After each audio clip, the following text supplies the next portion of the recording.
Are you interested in effortlessly growing your Bitcoin portfolio?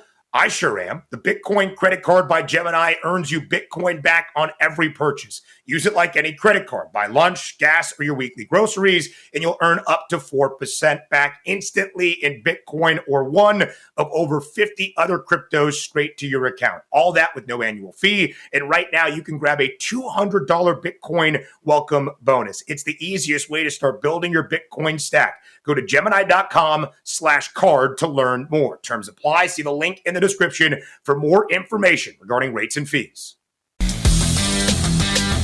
A warmer from the low. Welcome to lovely Las Vegas for Coast to Coast Heaps with myself, Greg Heaps Peterson, now part of the VSiN Family Podcast. We've got an excellent podcast for you as we're going to be joined by one of our good friends, Curtis Rogers. He does such an incredible job over at 710 Seattle Sports with a little bit of everything. I know he's getting set for an amazing college basketball season. He does some Seattle Seahawks work. He is the pre- and post-game host for the Seattle Mariners as well. We're going to be talking with him about a wide variety of things. Suddenly, teams with upside that are mid-majors out here on the West Coast haven't really talked with him about Washington State quite yet. I've had him on quite a bit during the offseason, but we haven't gotten to the Cougars, so we'll talk a little bit about them. We have to talk about all these coaching changes. What can we make out of the Auburn situation, Wofford, certainly Cal State Bakersfield. We'll talk a little Big West with him as well, so we've got a lot of fun there, and we're going to get into some nooks and crannies and a few teams that he's feeling bullish and bearish on. So we've got a great podcast today. If you do like hearing from this fine podcast, Coast to Coast Heaps, you're able to subscribe wherever you get your podcasts, Apple Podcasts, Google Play, Spotify, Stitcher, and TuneIn.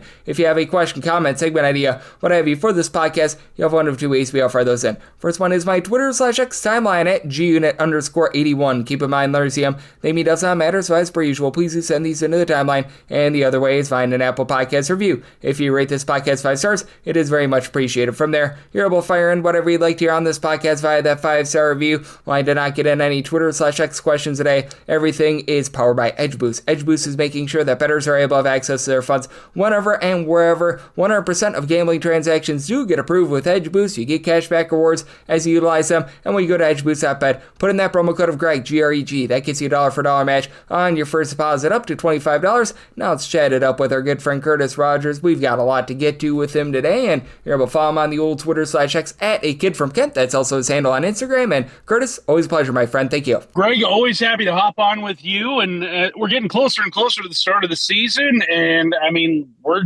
getting a lot of headlines over the last couple of weeks in college basketball, especially obviously the big one being Bruce Pearl's retirement, coming this close to the start of the season. Second straight year we've had a big name head coach do that. So yeah, a lot of ripple effects from that across the college basketball world. Yep, certainly there have been. And just what have you made out of the fact that we have seen 4 coaching moves really over the last 3.5 weeks? Because typically we get like 1 or 2 of these during the offseason, but we've had a ton, and we've had all of them for very different reasons. Yeah, it has been very weird to see, especially this close to the start of the season. And it leaves teams in a bind, especially with the portal opening for 30 days when a coaching change is made. And we're about 30 some odd days away from the start of the college basketball season. It's leaving a lot of these teams in a really odd spot. I mean, a team like Auburn, they weren't going to be what they were a year ago, obviously with John I. Broome going to the NBA, but you bring back Tahad Pettiford. I mean, he's a really talented player, had an interesting offseason with the, I believe it was a DUI charge. But, you know, the talent with him is undeniable. You kind of wonder what he's going to do. But, yeah, just it's very reminiscent, again, of what Tony Bennett did a year ago. He decided to take his ball and go home. And same with Bruce Pearl. We don't know what his future is going to be coaching-wise, or what is, you know, if he goes into TV, if he goes into politics. I know that's been kind of thrown out there as well, but just a really weird set of circumstances, again, that a big-time program is facing this close to the start of the season. Yep, it is very strange, and for Auburn, I do think that it is such a strange ordeal because I think that this could be the difference between them being more towards the upper half of the SEC and more towards the middle, because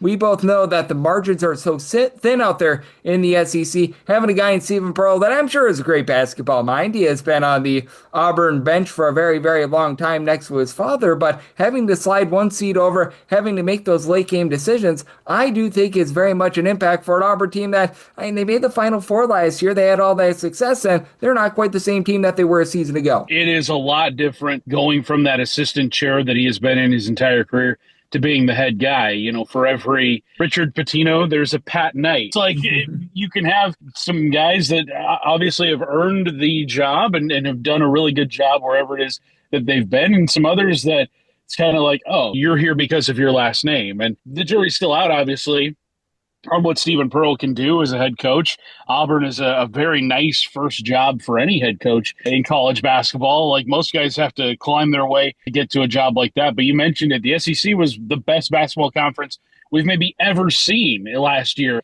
in how deep it was. Auburn was a 1 seed, in the NCAA tournament. They were one of the best teams in the country from start to finish a year ago. You've got Florida, the defending national champions. It was a ridiculous amount of teams that made the NCAA tournament. I believe it was like 13 or 14, if I'm not mistaken. And I mean, I remember you and I talking about this heading into conference play last year, where I think the most losses any team of all 18 teams in the SEC, I think the most losses somebody had was like 1 heading into non-conference play. It was ridiculous, just the amount of talent in the SEC. So he's going to have his job cut out for him right from the get-go at Auburn. But, hey, like, what it takes to win. You just got to be able to do it. And I kind of wonder if the players are going to respect him as much as they respected his dad, who had a very lengthy coaching career and had tons of success at all the stops that he had along the way. But a chaotic last few weeks over at Auburn for sure. And time will tell just how this, coaching change from Bruce Pearl to Stephen Pearl is going to go. Yep, exactly. And I do think that with regards to the chaos, it is there, but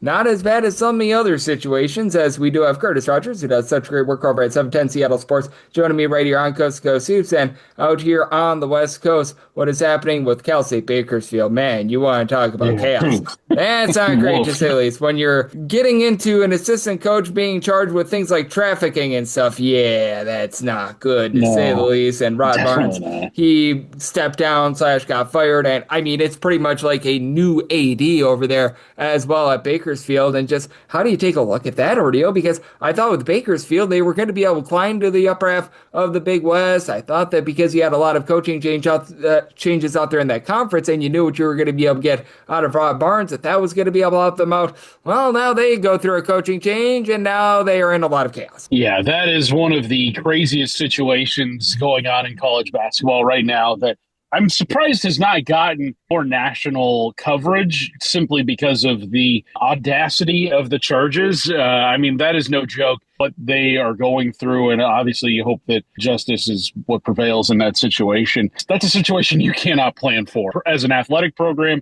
as a team, as a player. I mean, you commit to those kinds of coaches because you entrust them with your future. You entrust them with some of the most important years of your life, not just in your basketball development, but in your professional development as well. And to see a situation like that hit a university in a way where big-time universities can probably handle a situation like that. Obviously, it's not the same. It's not apples to apples, but it kind of reminds me of the Baylor situation probably like 25 years ago, where you had one player murder another, Carlton Dotson and Patrick Dennehy, and a horrific situation. Again, something that you can't plan for. It turned out that Baylor was able to turn the program around in the years following. It took them a number of years to get right, but Scott Drew turned out to be the right guy in order to get that program back on its footing and get them back to playing respectable ball, and ended up winning a national championship a few years ago. But those kinds of events, Greg, I mean, I don't know how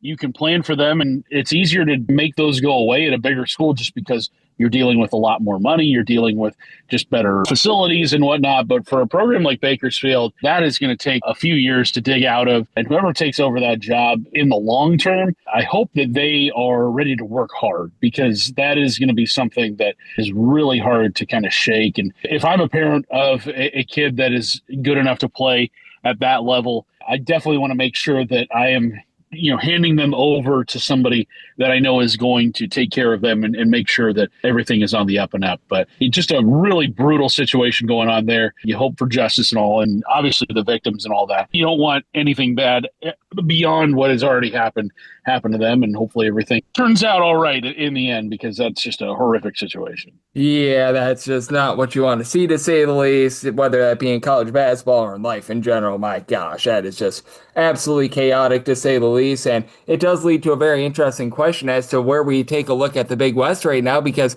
we know that UC San Diego was the team that was able to win that conference last season, made the NCAA tournament, but they're going through a coaching change. But you've got old, reliable UC Irvine, who has been in the top two quite literally 10 out of the last 11 years. We all know what to expect out of them. CSUN, Cal State Northridge has built themselves up. Cal Poly looked much better last year as well, and I think that that is going to be a really fun conference to be looking at, with a lot of good competition, and a UC Santa Barbara team that I feel like has been a little bit underachieving this last few seasons, with a guy in Aidan Mahaney that you know very well from his WCC days coming in to, I think, restore some order. Oh, yeah. Aidan Mahaney, a bucket getter for sure. I think what the Big West is capable of doing this season, I don't know if it's going to get to what they were able to do last year, where you could really make the case for UC San Diego and UC Irvine to both go to the NCAA tournament. This year, I don't know if that's necessarily going to be the case, but I think it's a really fun basketball conference, and especially out here on the West Coast, with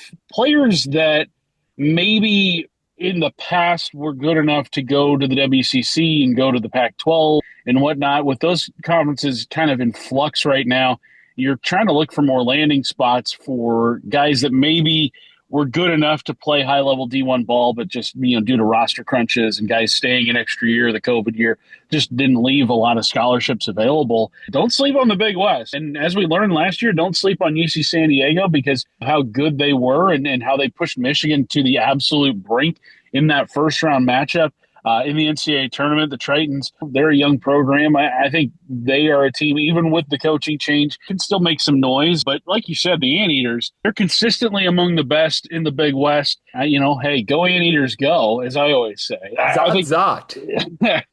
Exactly. It should be a fun year again in the Big West. I don't know if they're going to be a multi-bid league, or at least threatening to be a multi-bid league, but I'm excited for what we're going to see out of that conference. I am very excited as well. That is going to be a lot of fun, and I do think that we are going to get some great quality basketball out there in the Big West, as Curtis Rogers, who does such great work over at 710 Seattle Sports, is joining me right here on Coast to Coast Hoops. And I think that this is a great point to stop for part one, and then I do want to take a look at the Wofford situation, which I also think is a bad ordeal with regards to that coaching move. But additionally, I do need to get the thoughts of Curtis Rogers on the Washington State Cougars, since he's in the state. He does a great job of covering that team and so much more. So we'll be talking about that on the flip side right here on Coast to Coast Hoops with myself, Greg Peterson, now part of the VSiN Family Podcast.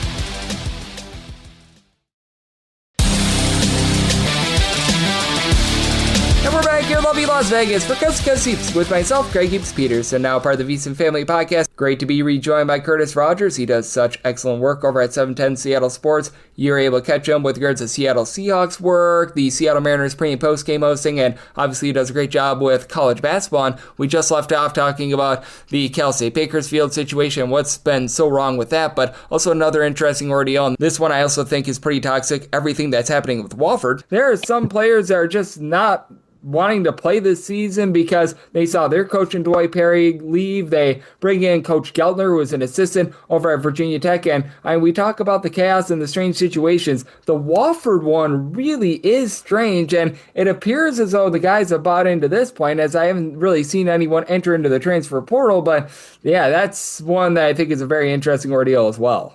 The on-campus dining cards, it was like $80 total that some of these players were receiving. It just seems like such a minor infraction. And especially in, this world of NIL, like, really, that's what we're going to get mad over right now is $80.